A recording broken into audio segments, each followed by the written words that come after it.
네, 우리 민족의 어를 간직하고 계시는 곡성 군민 여러분, 반갑습니다. 권윤용입니다. 오늘 영상으로나마 이렇게 뵙게 되어서 정말 너무 고맙고 감사드립니다.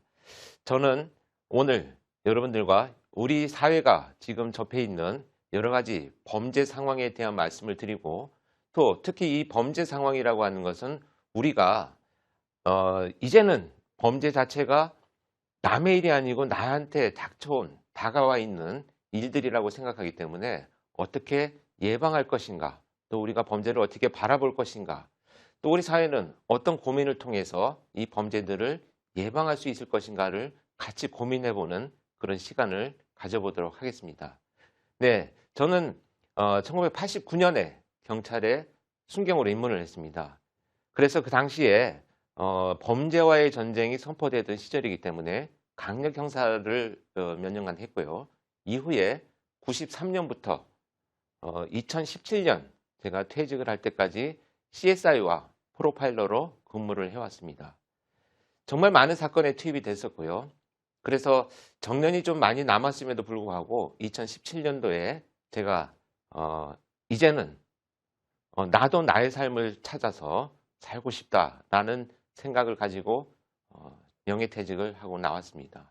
현재는 동국대학교 경찰사법대학원에서 겸임교수로 근무를 하면서 여러 방송과 또 기회를 통해서 강연 기회를 통해서 여러분들께 범죄를 정말 제대로 잘 알려드리고 우리가 피해를 당하지 않도록 어떤 일들을 해야 될 것인가를 잘 나누는 그런 시간을 준비를 하면서 진행을 하고 있습니다.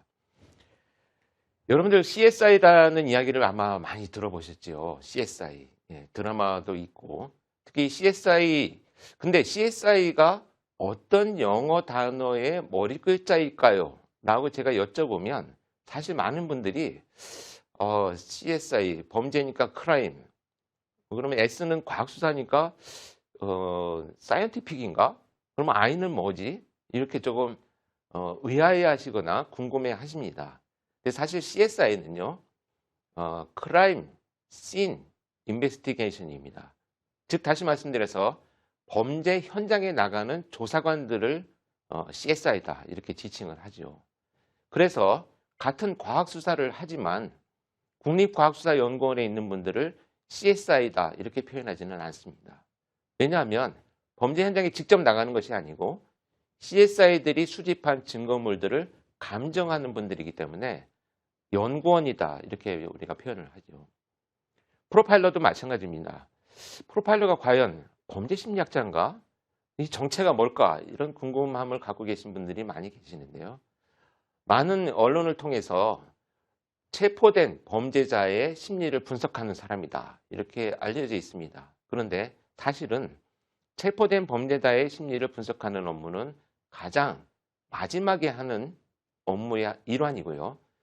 CSI와 같이 현장에 가장 먼저 출동을 해서 CSI들이 현장에 남아있는 눈에 보이는 물리적인 증거들, 예를 들면 지문, 또 발자국, 족적, 그다음에 DNA, 또 혈흔 이런 증거물들을 수집을 해서 신원을 밝힌다면 프로파일러는 왜 이 집을 선택하였는가, 또 어떤 방식으로 범행을 준비하고 실행하였는가, 또 증거인멸은 과연 어떤 방식으로 또 진행을 하고 도주하였는가, 이렇게 범죄 현장에 남아있는 범죄자들의 행동을 분석함으로 해서 이 범죄가 왜 발생을 했고 또 이런 일을 저지르는 자들은 어떤 특징을 갖고 있느냐, 직업적인 특징도 있을 수 있고요. 연령이나 또 체격, 이런 다양한 개인에 대한 정보를 분석하고 파악을 해서 수사를 지원하는 역할들이 이제 프로파일러의 역할들입니다. 그래서 저는 현직에 있을 때요, 한 3,000건 이상의 범죄 현장에 투입이 됐었고요. 실제 범죄자들을 만나서 자백을 받거나 심리를 분석한 것이 한 1,000명 이상 정도가 됩니다. 굉장히 힘들었습니다. 많은 정말 우리와는 다른 자들이죠. 정말 잔혹하고 또 우리와 정말 다른 생각들을 가지고 있고요. 자신의 이익을 위해서 어떤 일이라도 저지를 수 있는 그런 자들, 이런 자들과 대화를 나눈다는 것이 사실은 쉽지 않았습니다. 그런데 여러분, 제가 한 가지 소개를 드리고 싶은 것 중에 하나는 우리 민족의 이 선조들은요, 상당히 지혜로웠습니다. 그래서 조선시대에 보면 이미 우리 선조들이 과학수사를 하고 계셨죠.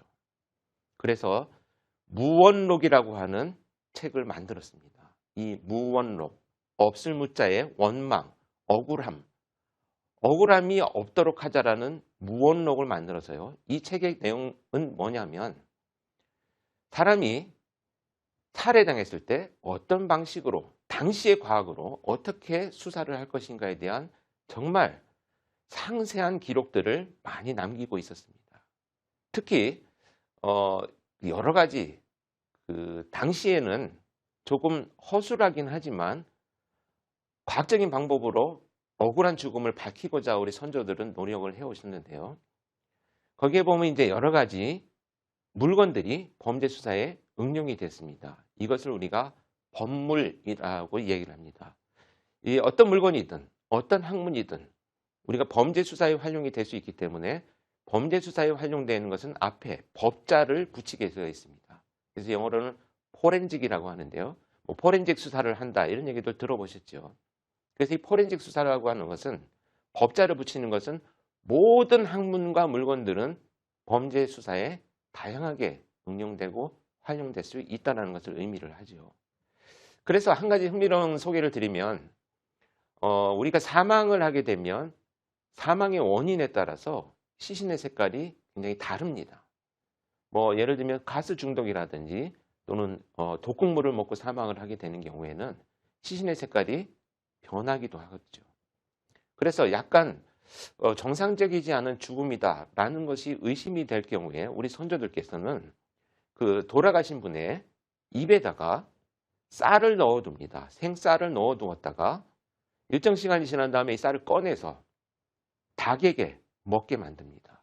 그래서 이 닭이 그 사망하신 분의 입에 들어있던 쌀을 먹고 죽는다면 이 사람은 누군가에 의해서 독살을 당했거나 이런 방식으로 스스로 극단적인 선택을 했을 수도 있겠구나 라고 하는 죽음의 원인을 밝히는 여러 가지 물건들을 사용하기도 하고요. 당시의 과학으로 굉장히 획기적인 범죄 수사를 이어왔습니다.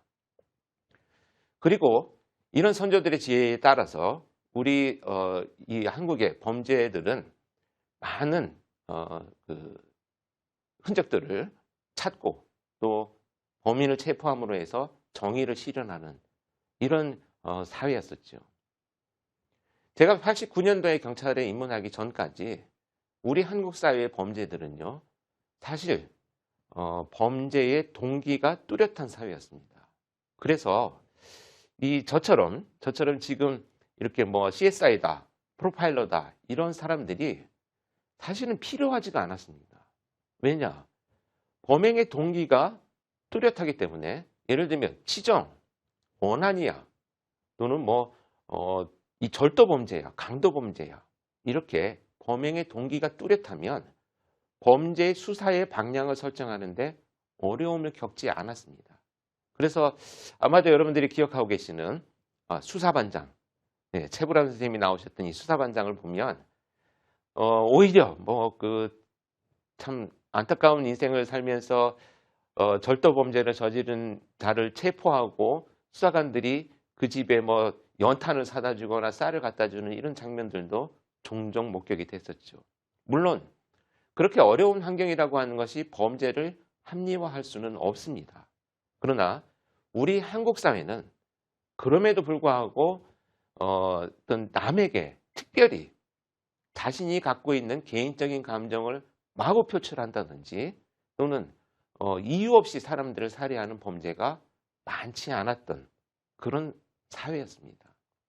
그래서 사실 CSI는 프로파일러가 이렇게 알려지고 유명해졌다라고 하는 것은 어떻게 보면 그 사회가 굉장히 어두워졌다라는 것을 의미할 수가 있습니다.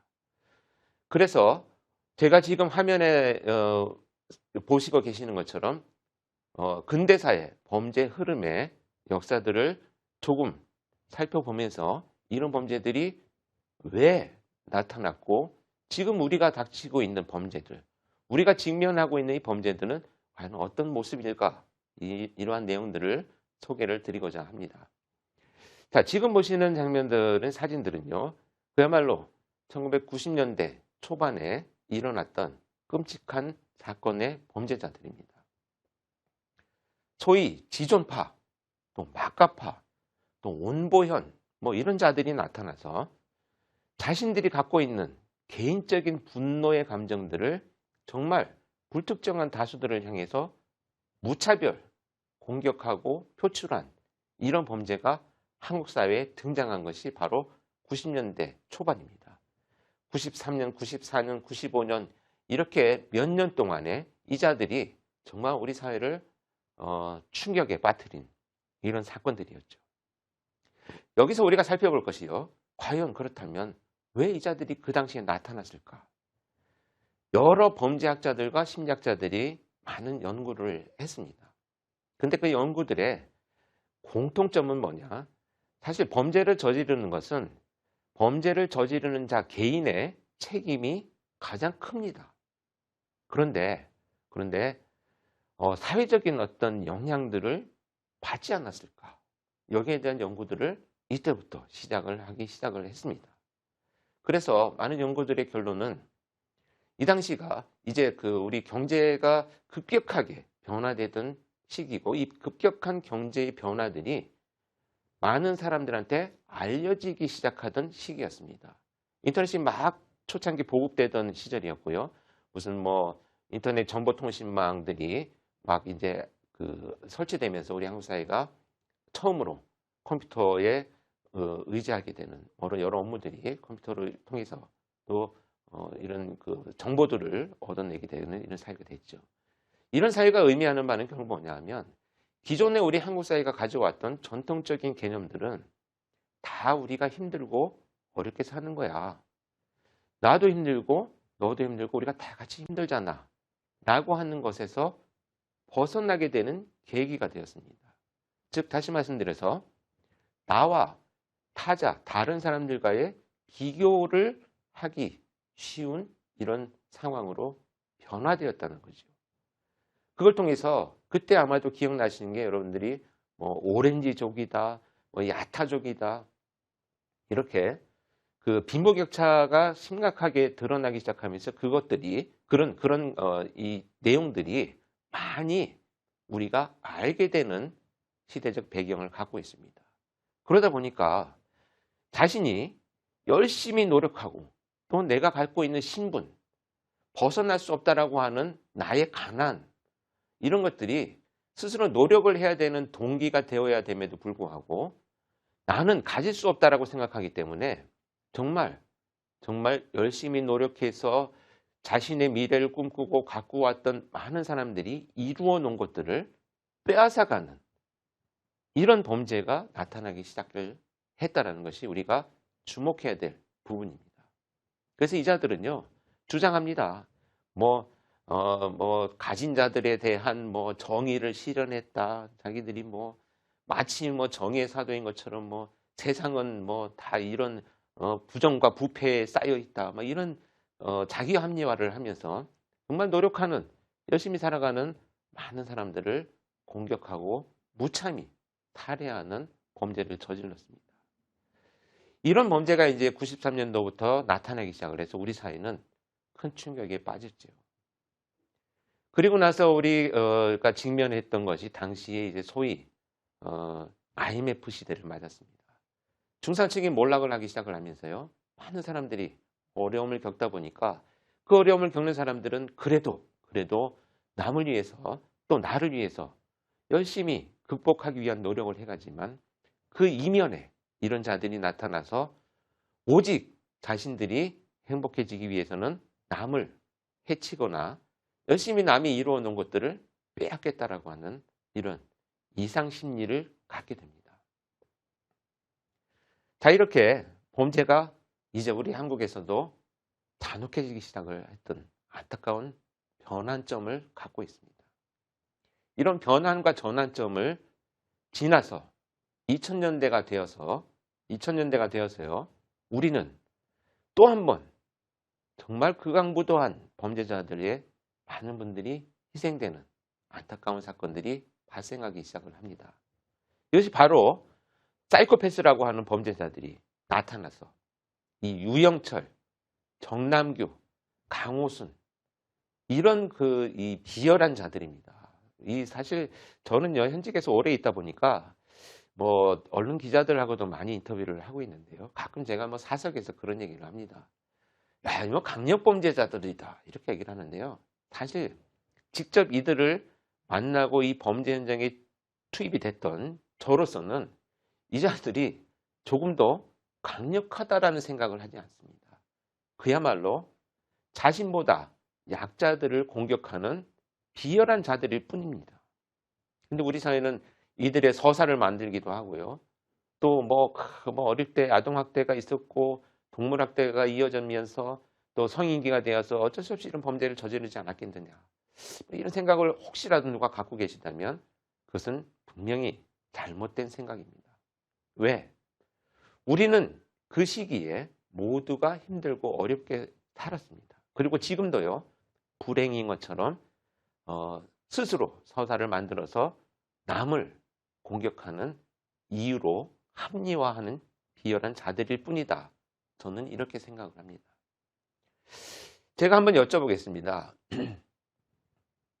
여기 이 방송을 보시는 우리 곡성 국민들께서 혹시라도 지금까지 살아오면서 내가 사이코패스를 한번 만나봤다 이러신 분이 계실까요?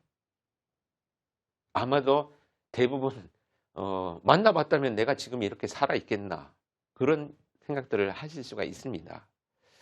그렇지만 사이코패스는 아니더라도 정말 성격이 좀 이상한 사람을 한번 만나보신 적이 있습니까? 라고 여쭤보면 대부분 한두 명 정도는 떠올리실 수 있습니다. 그런데요, 이 사이코패스와 성격이 이상한 자들은 사실은 조금 차이가 있습니다.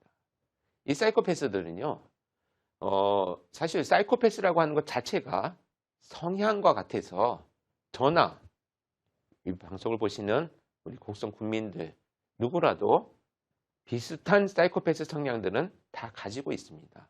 예를 들어서요, 대표적인 특징 중에 하나가 이 사이코패스들은 그냥 범죄를 저지르는 자들이다 이런 공식은 사실 없습니다. 이 자들은요, 내가 원하는 목적을 이루기 위해서는 때때로 사람을 죽게 만들거나 내가 사람을 살해할 수도 있어. 이렇게 생각하는 자들입니다. 우리는 아무리 그래도요, 아무리 어렵게 살아도 그렇지 않습니다. 그래서 이 자들과 다르고요. 두 번째 대표적인 특징이 뭐냐면 이 자들은 사람들을 교묘하게 조종하고 통제하는 것에 아주 익숙해 하고요. 각성되어 있습니다. 그래서 사람들을 교묘하게 속이고요. 교묘하게 통제하고 자신의 목적을 이루기 위해서 그 사람들을 도구로 활용하는 자들이 사이코패스들입니다. 이렇게 말씀드리면 많은 분들이 나도 좀 사람들을 통제하고자 하는 노력을 하는데 물론 그렇죠. 또 직장에서 어떻습니까? 상하 관계에 있다면 나도 내가 통솔하는 부하 직원들을 조종하고 또 통제하기 위한 여러 일들을 하기도 하죠. 그런데 우리는 그런 일들이 사실은 정상의 범주 안에 있습니다. 근데 이 사이코패스들은요, 그 범주를 벗어나는 거죠. 아무리 그래도 그 목표를 이루기 위해서 우리는 사람이 죽을 수도 있다는 생각을 하지는 않습니다. 그러나 이 자들은 그렇게 생각하는 자가 바로 연쇄살인범들입니다. 그래서 제가 현직에서 경험한 어떤 바에 의하면 사실 여러분들 이 연쇄살인범들보다요, 사이코패스들은 경제범죄나 지능범죄 또는 이 기업에서의 그 집단의 예를 들면 자기의 어떤 목표를 이루기 위해서 산업 기술을 유출한다든지 기업 내에 조직 범죄를 일으킨다든지 이런 자들이 사이코패스가 훨씬 많습니다. 예를 들어서요, 한 집안에 재산을 교묘하게 속여서 다 편취합니다. 사기 범죄를 저지르죠. 사실 여러분들 보이스피싱, 사기 범죄 이런 자들은요. 우리가 그냥 뭐 일반적으로 일어날 수 있는 범죄라고 여러분들 생각하지 않으시겠지만 분명히 이 자들은요. 사람들의 목숨을 도구처럼 쓰는 자들입니다. 자, 사기 범죄, 보이스피싱 범죄를 당한 피해자들을 한번 보십시오. 정말 그 자괴감과 평생을 모은 돈에 대한 어떤 그 자신의 노력이죠. 돈이 문제가 아니고 자신이 평생 이루어낸 여러 자기 삶의 전체를 송두리째 뺏어가는 것이야말로 사기 범죄들입니다. 그래서 이 자들은요. 자기가 재산을 다 편취해가지고 그 사기당한 피해자 가족들이 너무나 좌절한 나머지 극단적인 선택을 하고 나면 내가 죽으라 그랬나? 어리석게 나한테 사기당한 자기들이 잘못이지. 뭐 내가 나만 사기 범죄를 저지르는가? 이렇게 생각하는 자들이 바로 사이코패스들입니다. 근데 여러분들 우리 주변에 사실 사이코패스 성향이 좀 높은 사람들이 있어요. 그 어떤 특징들을 갖고 있냐면 아마도 이런 주변에 사람이 있다면 조금 조심을 하셔야 됩니다. 어떤 사람이냐? 만약에 내 친구가 나와 연락을 하는데 만약에 이 친구가 연락만 되면 뭐 다른 친구들과의 약속 장소를 늘 내가 정해야 되고 연락도 늘 내가 해야 되고 마치 심부름을 하는 것처럼 이상하게 얘가 시키는 대로 내가 자꾸 뭔가를 해야 되는 이런 상황이 전개된다면 이 친구가 약간 사이코패스 성향이 높구나. 나를 조종하고 통제하려는 욕구가 좀 높은 사람이구나. 이렇게 생각을 하시면 됩니다. 나쁜 사람이 아니에요. 그가 갖고 있는 성향입니다. 근데 어떻게 대처하는 게 좋으냐? 만약에 그런 성향을 갖고 있는 사람이 주변에 있다면 여러분들께서 단호하게 나의 의사를 친절하고 편안한 모습으로 표현하는 것입니다. 어떻게? 이번 약속은 장소는 네가 한번 정해봐. 이번에는 다른 친구들 연락을 네가 한번 해줘. 내가 지금 되게 바빠. 그러니 이번에는 네가 좀 했으면 좋겠어. 이렇게 단호하게 나의 뜻을, 의사를 전달하는 것이 여러분들 이런 불편한 관계를 극복하는 데 큰 도움이 됩니다. 범죄자들도 마찬가지예요. 조사를 하다 보면 이 자들은요. 자기들이 할 수 있는 최대한의 권한을 발휘해서 조사를 하는 사람들을 통제하려고 합니다. 중요한 얘기를 딱 조사를 하다 보면 잠깐만요. 저 답답해서 그런데 물 좀 한 잔 먹으면 안 될까요? 물을 떠다 줘야 됩니다. 그래 기다려. 물을 떠오면서 중단이 되죠. 그리고 또 중요한 얘기들을 막 진행을 할 때쯤 되면 잠깐만요. 저 답답해서 그런데 담배를 한 대 피울 수 있을까요? 피워야지. 또 이 조사관은 데려가서 그래 세상 그런 거야 뭐 이러면서 또 담배를 한 대 피우고 옵니다. 그리고 다시 시작을 하죠. 이렇게 중요한 이야기가 나올 때마다 이 범죄자들은 자기를 조사하는 사람의 질문을 중단시키고 맥락을 끊고 자기가 뭔가 요구하면서 수사관을 통제하려는 이런 태도를 보여줍니다. 사소한 것 같지만요. 여러분 이게 굉장히 그들이 갖고 있는 대표적인 특징이다. 이렇게 보시면 됩니다. 살아가면서 우리는 어떻게 보면 그런 일들을 하기도 하죠. 내가 불편한 장면이 되면. 그렇지만 지금 제가 말씀드리는 이 자들은 범죄를 저지르고 체포되어 왔음에도 불구하고 그런 방식으로 어떻게든 자신의 비난을 줄이고자 합리화를 하는 태도들을 보여준다. 이렇게 보시면 됩니다. 자, 이렇게 시작된 연쇄살인범 유영철, 그 다음에 정남규, 서울 서남부 사건의 범죄자입니다. 제가 지금 오른쪽에 보시는 이 장면에 이 책이 한 권 보이고 제가 사진에 인터뷰한 게 나오는데요. 이 장면은 뭐냐 하면 이 정남규가 체포되고 나서 제가 그 집에 수사관들과 압수수색을 갔을 때 압수를 하면서 제가 어딘가에 인터뷰해 놓은 내용을 이 범인은 스크랩을 해서 보고 있었습니다. 그래서 제가 압수를 하는 장면입니다. 이렇게 범죄자들이 이제 진화되기 시작을 했습니다. 열심히 운동하고요. 체포되지 않기 위해서 매일 10km 이상씩 구보를 하면서 운동을 하고 아주 오만합니다. 형사들 내가 쫓아오면 내가 주먹으로 한 대 때리면 뭐 내가 다 해칠 수 있다. 이런 아주 오만함을 갖고 있죠. 그리고 열심히 공부를 합니다. 어떤 CSI와 프로파일러들이 연구를 하고 있는가. 책들을 보면서 공부를 하죠. 이렇게 진화된 범죄자들이 이제 우리 한국 사회를 어지럽게 만들고 있었습니다. 자, 이후에 나타난 범죄가 바로 강호순 범죄입니다. 2007년에 범죄가 시작되어 가지고 2009년에 검거가 되었죠. 그런데 이때부터 우리가 90년대 지존파 마카파 이런 자들이 집단을 이루어 가지고 마구 우리 선량한 국민들을 공격을 했다면 이 자들은 정말 개인이 가진 문제로 교묘하게 연쇄살인을 저질렀던 자들입니다. 그런데 그 짧은 시간에 이 자들이 진화되기 시작을 했습니다. 저는 이것이 변화라고 보지 않고요.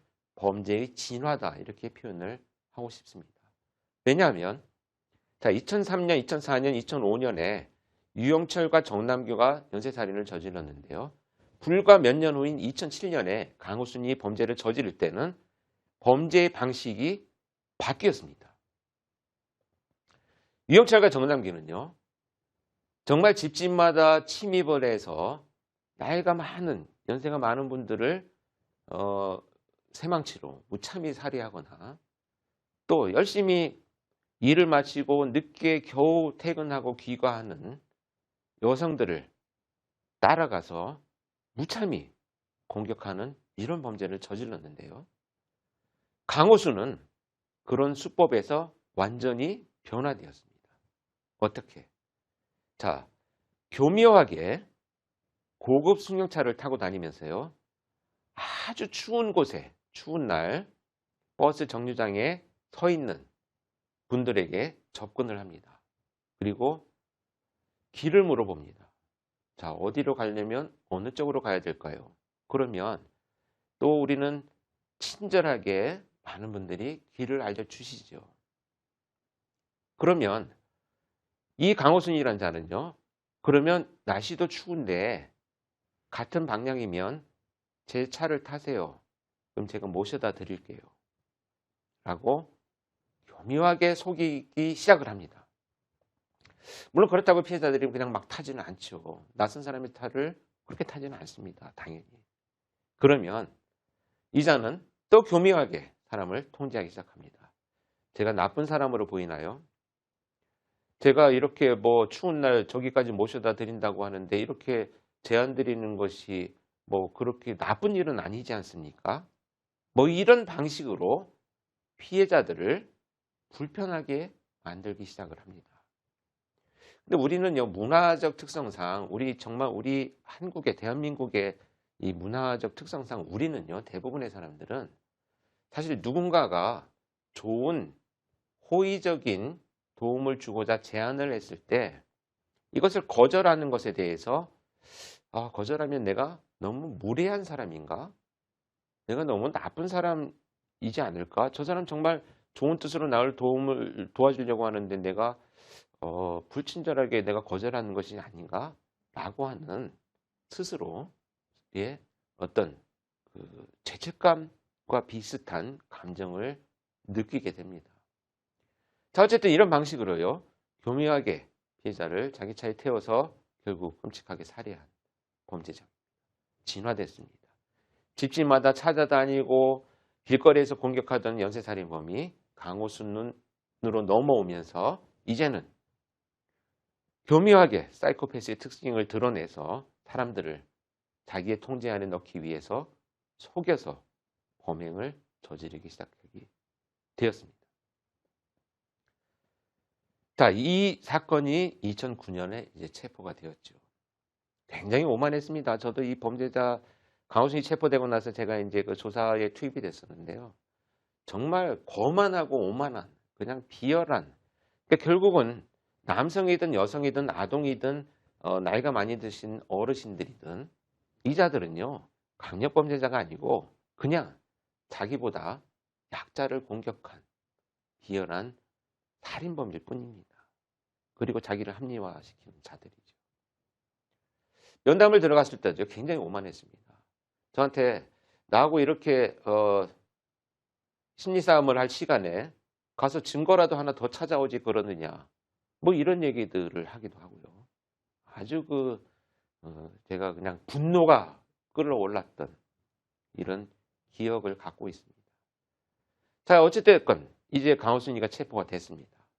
그리고 나서 2010년을 기점으로 해서요, 지금 현재 2021년까지 거의 10년이 넘도록 우리 사회는 연쇄살인범이 나타나지 않고 있습니다. 과연 그럴까요? 어떻게 생각하십니까, 여러분들?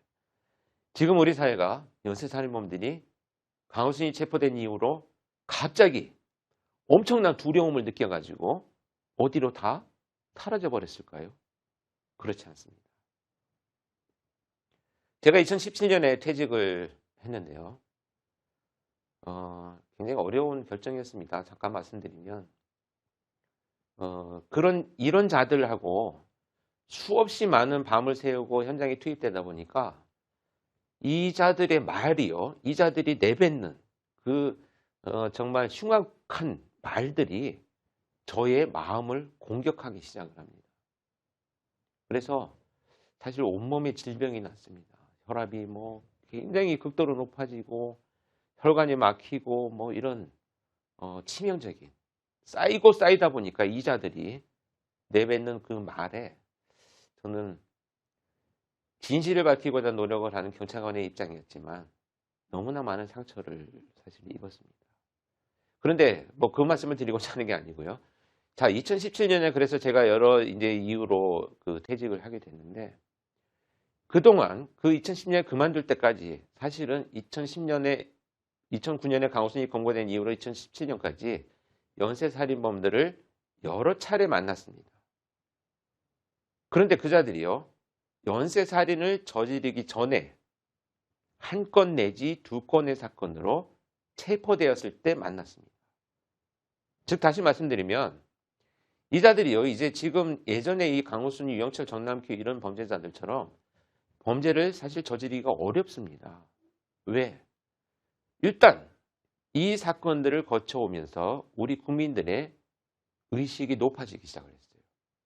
왜냐하면 이 사건 때 보면요, 많은 분들이 사실 이렇게 범죄자들이 옷에 피를 묻히고 가더라도 누가 신고하지 않았습니다.